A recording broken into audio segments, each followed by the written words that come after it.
Naka-red alert na ang Davao Region bilang paghahanda sa Bagyong Ruby. Alamin po natin ang lagay ng panahon sa rehiyon. May live report si Real Soroche ng GMA Davao. Real?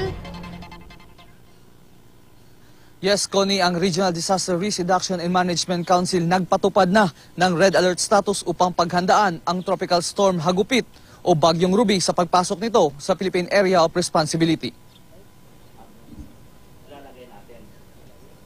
Naka-red alert status na ang Regional Disaster Risk Reduction and Management Council na kinabibilangan ng AFP, PNP, DSWD, DILG at iba pang ahensya. Sa pamamagitan ng pre-disaster risk analysis, mapaghahandaan ng gobyerno at ng publiko ang parating na bagyo. Itinutumbok ang mga area sa probinsya ng Compostela Valley at Davao Oriental na posibleng makakaranas pa rin ng epekto ng bagyo kung hindi man ito maglandfall sa Mindanao. Pinaniniwala ang magdadala ng malalakas na hangin na posibleng maghahatid ng storm surge sa coastal area sa Davao Oriental at pagbaha o landslide sa low-lying area sa Combal Province. Dahil sa natutunang leksyon sa Bagyong Pablo, magsasagawa ng simulation exercise on communication plan upang makapagresponde pa rin sakaling maapektuhan ang komunikasyon dahil sa bagyo.